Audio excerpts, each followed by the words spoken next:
The rhythmic clatter of steel wheels on track joints lulled the passengers, a constant metallic heartbeat beneath the floor. Outside the frost-rimmed window, the landscape of the Pacific Northwest blurred past. Skeletal trees, stripped bare by winter, stood like gnarled sentinels against the deep snowdrifts, their branches clawing at the bruised twilight sky. Inside the sleeper car, the soft clink of spoons in thick ceramic mugs had faded as conversations dwindled. Most passengers had succumbed to the train's gentle rocking, retreating to their bunks behind drawn curtains. The overhead lights in the corridor dimmed, casting long, uneasy shadows. Alex Tanner sighed, his fingers hovering uselessly over his laptop keyboard. The cursor blinked mockingly on a stubbornly blank document. The story was there. He could feel it. A chilling tale of isolation and something ancient stirring beneath the ice. But the words refused to coalesce. Frustration prickled his skin. He glanced towards the coat hanging beside him, the outline of a crumpled cigarette packet visible in its pocket. A late-night smoke break in the vestibule seemed the only escape from his writer's block. As he reached for the coat, a low whisper came from the bunk opposite. "Still awake, night owl?" David Miller's face appeared over the edge of the bunk, his dark hair tousled from a failed attempt at sleep. "Stories fighting me," Alex admitted, pulling his coat on. The thick fleece lining felt comforting. "Feels like wading through molasses, going for a smoke. You in?" David groaned theatrically, but swung his legs down. "Why not? Not like I was sleeping anyway. Writer's block at midnight on a train. Figures." He pulled on his own heavy jacket, a worn parka that had seen countless hikes through these very mountains. "Lead the way, Hemingway." They slipped out of their cramped compartment into the narrow corridor, the sudden drop in temperature making Alex shiver despite his layers. The transition from the relative warmth of the car to the vestibule was jarring. The clatter of the wheels amplified tenfold here, a deafening industrial symphony that vibrated through the metal floor and walls. Alex slid the heavy exterior door open just enough to slip through, the icy blast of air stealing his breath. He leaned against the cold steel, fumbling for his cigarettes and lighter. The sting of the smoke in his lungs was harsh but familiar, a small rebellion against the sterile, recycled air of the train. David joined him, lighting his own cigarette. The wind whipped the smoke away instantly. "There's something otherworldly about smoking out here at night," David murmured, his voice barely audible over the roar. He gazed out at the dark forest rushing past, a solid wall of black punctuated only by the fleeting reflections of the train's own lights on the snow. "Makes you feel less like a passenger, more like an explorer, like you're on the edge of something." Alex nodded, exhaling a plume that vanished instantly. "Yeah, like the wilderness is right there, pressing in."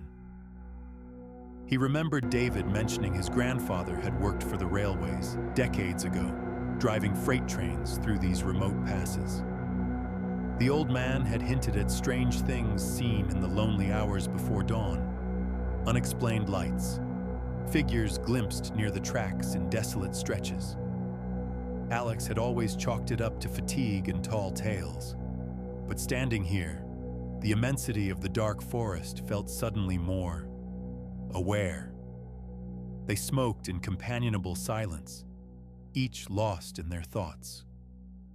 Alex watched the hypnotic blur of trees and snow, the rhythmic clack-clack of the wheels, a constant counterpoint to the vast silence beyond the thin metal shell. He finished his cigarette, grinding the butt under his heel on the steel grating. David did the same. "All right," David said, turning towards the interior door. Back to the battle with the blank page, or maybe actual sleep this time. He reached for the handle. At that precise moment, the train gave a violent, shuddering lurch. It wasn't the gentle deceleration approaching a station. It was a brutal, jarring halt that threw both men hard against the vestibule wall. Alex's shoulder slammed into the cold metal, a sharp pain blooming instantly. David cursed, stumbling. The screech of brakes, a tortured metallic scream, echoed through the night, far louder and more prolonged than any normal stop. With a final groaning shudder, the train came to a complete standstill. The sudden, absolute silence that followed the cacophony was almost more terrifying. "What the hell?" Alex gasped, rubbing his shoulder. The familiar rhythmic clatter was gone, replaced by an oppressive stillness, broken only by the faint creaking of cooling metal and the distant, mournful sigh of the wind through the pines. David pushed himself upright, his face pale in the dim emergency light of the vestibule. "We've stopped. Like, really stopped. Not a scheduled station for miles." He peered out the grimy window, but the darkness was impenetrable beyond the weak glow of the train's exterior markers. Must be mechanical, or maybe something on the track. A low murmur of confusion and annoyance began to ripple through the sleeper car behind them. Curtains twitched. A man with sleep-flattened hair poked his head out of his compartment further down. "Hey, what's going on? Why'd we stop? It's freezing out there." Before Alex could formulate a reply, the door to the conductor's compartment at the end of the car slammed open. Mrs. Henderson, the conductor, a formidable woman with steel-gray hair pulled back in a severe bun and eyes that missed nothing, filled the doorway. Her voice, trained to cut through noise, boomed down the corridor with unnerving force. "Attention passengers, please remain calm. We are experiencing unforeseen technical difficulties. Return to your compartments immediately. Secure your doors, draw your window shades completely, and extinguish all lights. We will be moving again shortly. I repeat, secure your compartments, draw your shades, extinguish all lights. This is not a drill. Draw the shades, extinguish lights? What for?" A slurred, belligerent voice came from another compartment. "It's the middle of nowhere." Mrs. Henderson's face hardened. "Sir, we will be departing shortly.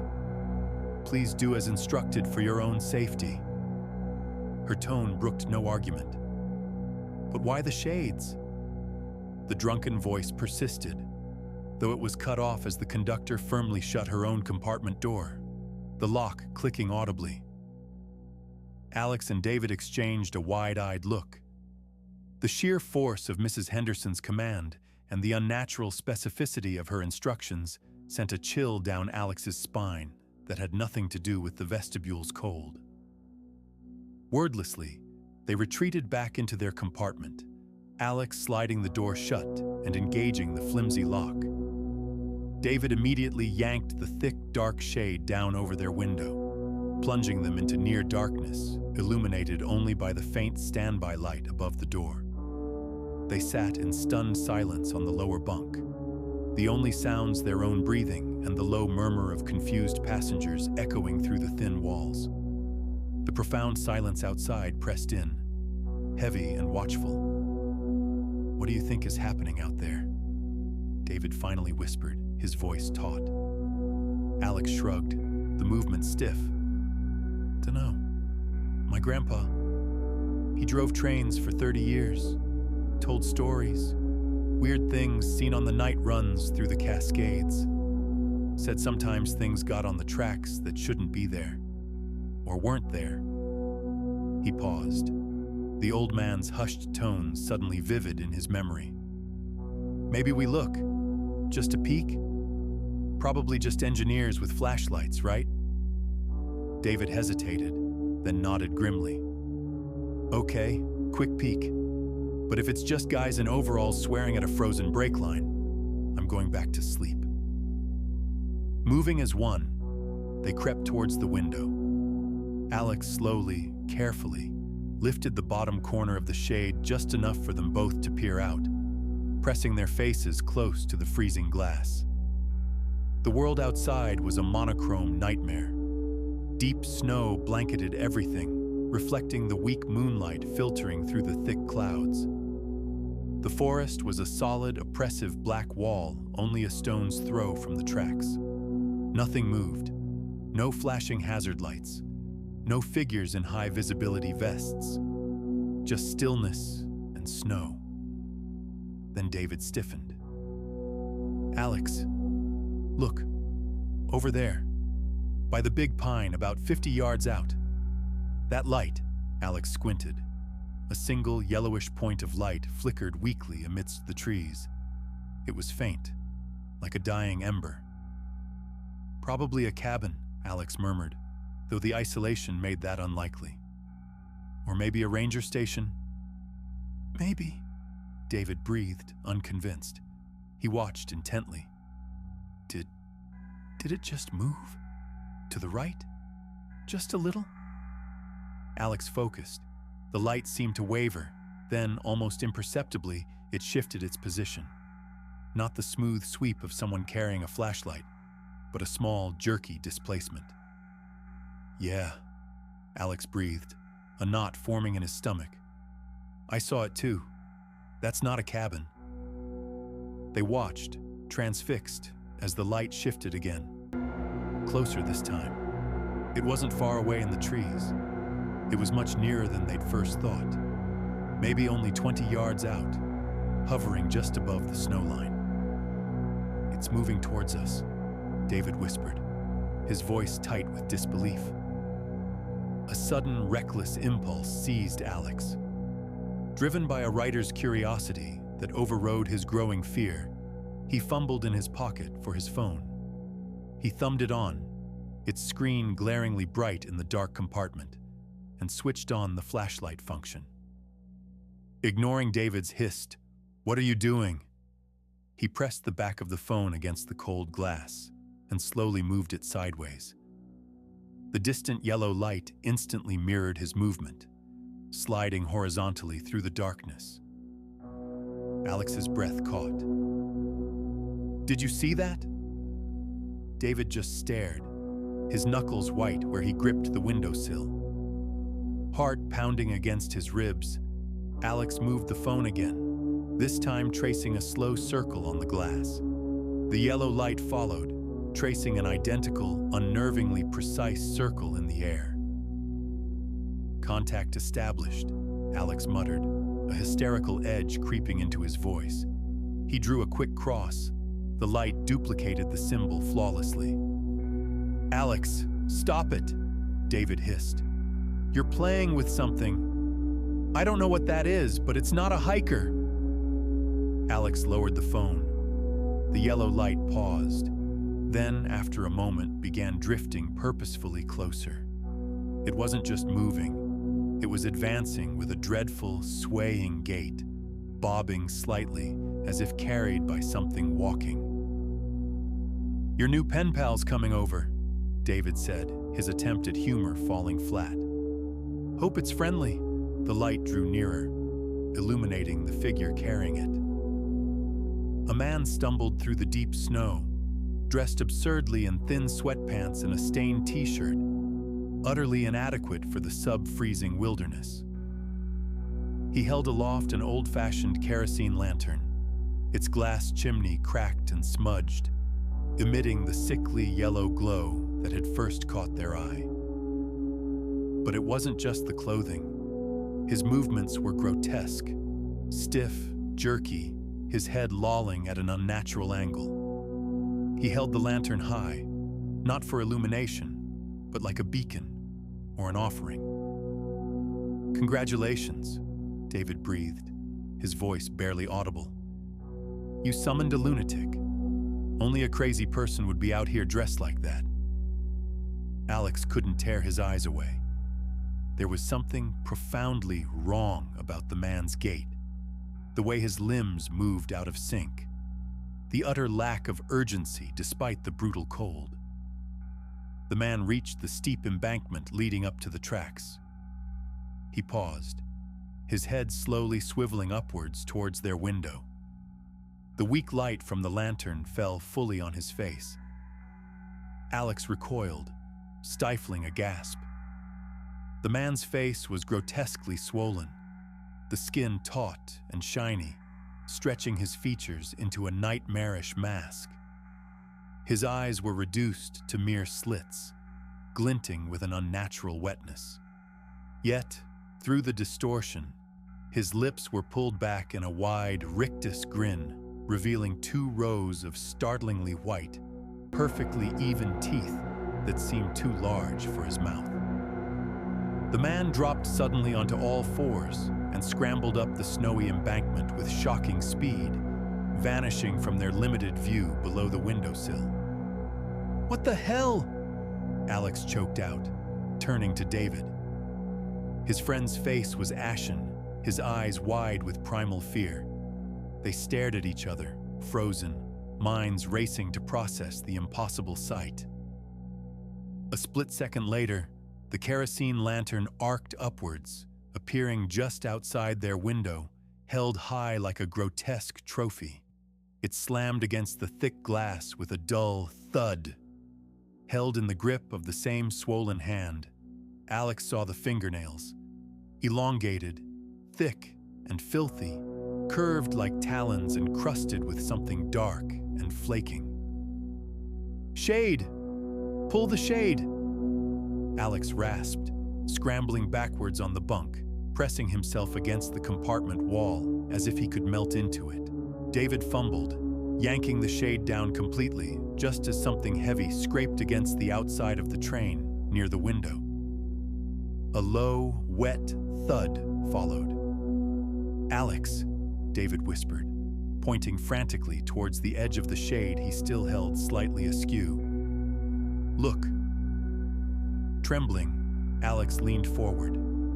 Beyond the edge of the drawn shade, visible through the uncovered sliver of glass, more lights were appearing, dozens of them, sickly yellow pinpricks blooming in the forest.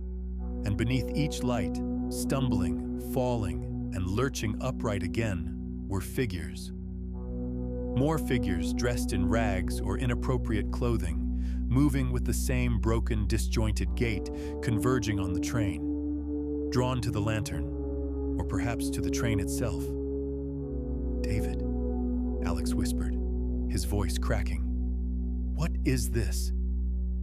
Before David could answer, their compartment door flew open. Mrs. Henderson stood there, her face pale but her eyes blazing with fury.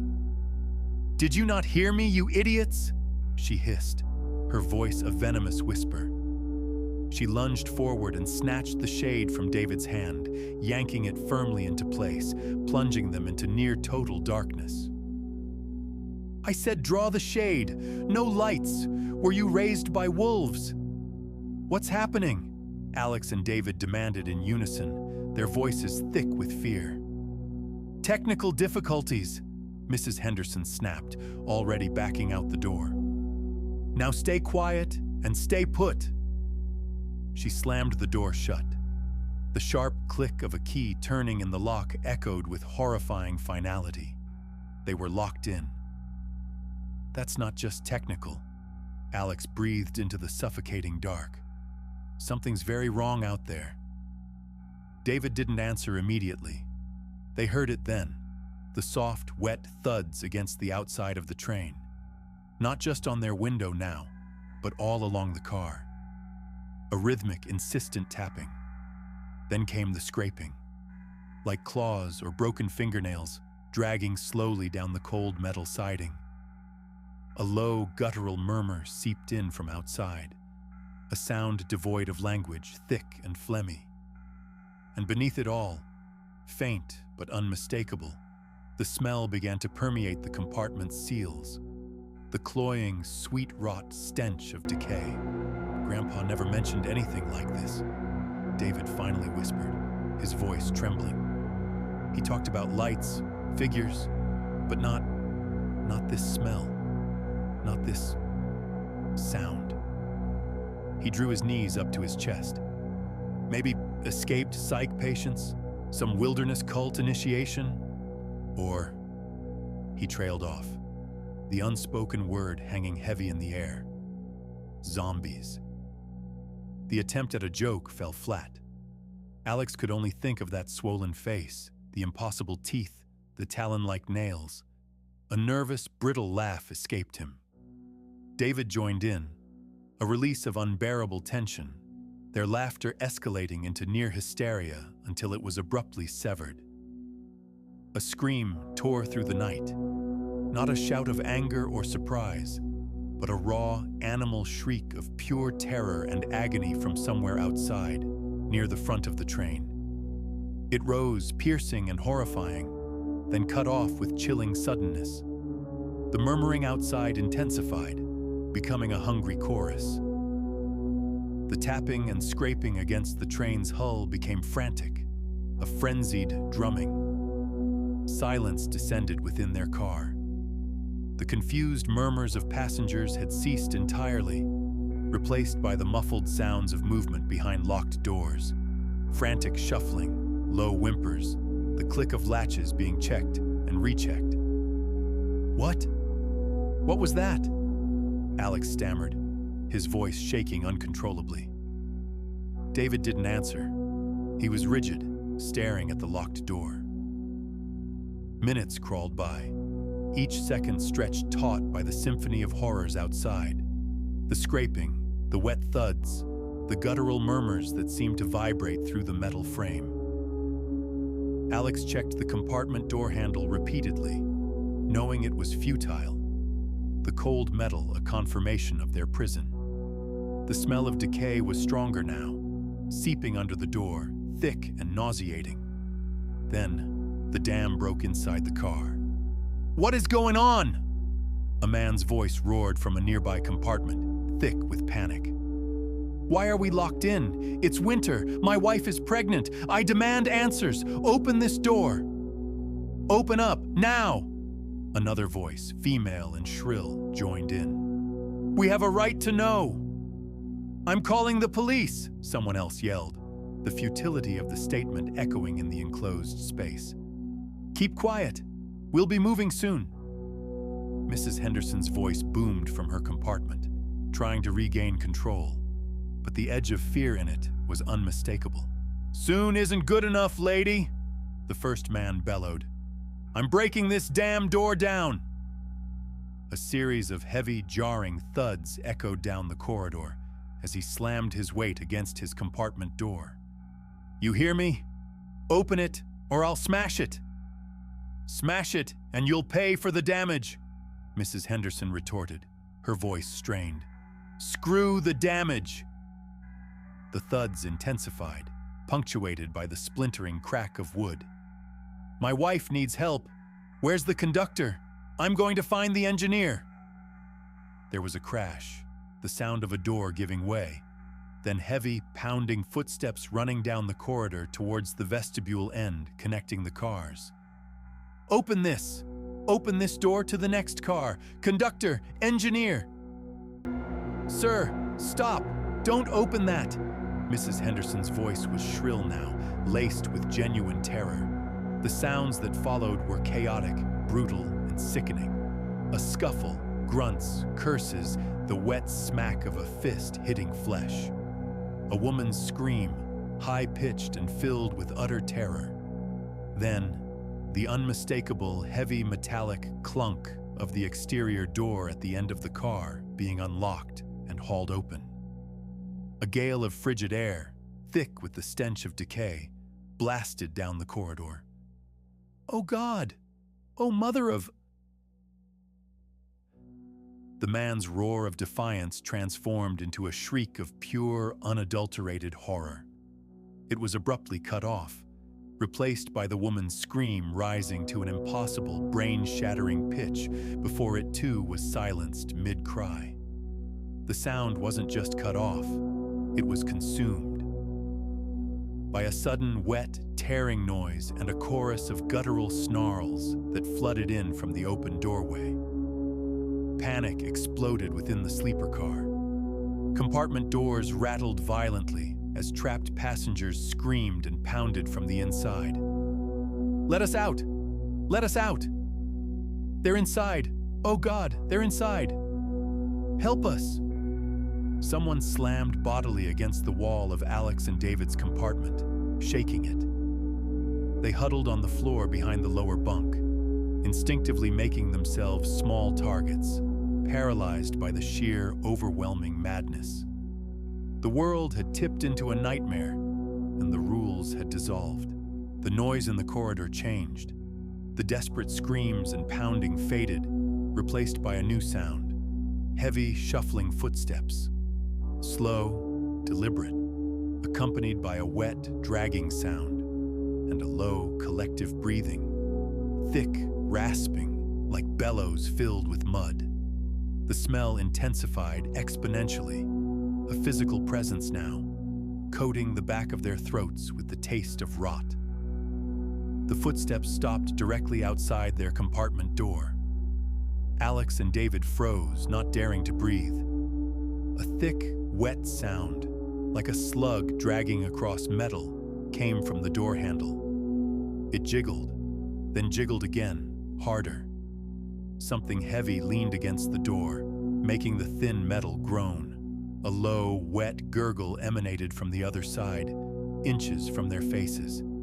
The stench was overwhelming, making Alex's eyes water. They heard the faint jingle of keys, fumbling. Then a key slid into the lock. The mechanism turned with a heavy clunk. The door handle depressed. Alex squeezed his eyes shut, bracing for the inevitable, his mind screaming. David pressed his face into his knees, his body trembling violently. The door didn't open. Instead, a voice spoke from the corridor. It was thick, distorted, as if spoken through layers of phlegm and ruined tissue, but the words were chillingly clear and devoid of any inflection that could be called human. "Train. Stops. Here. All off." The key turned again, locking the door once more. The shuffling footsteps moved away, continuing down the corridor, followed by the wet dragging sound and the terrible rasping breath. More doors were tried, more rattling, more wet sounds against the metal. Inside the locked compartment, Alex Tanner and David Miller remained huddled on the floor, shivering uncontrollably, drenched in cold sweat, listening to the sounds of the dead shuffling past their door. The screams outside the train had stopped. The only sounds were the wind, the creaking of the train, the shuffling in the corridor, and the pervasive, suffocating stench of decay. Help felt impossibly distant. The only certainty was the locked door, the drawn shade, and the horrifying knowledge of what lay waiting just beyond the thin metal walls. The long, frozen night had only just begun.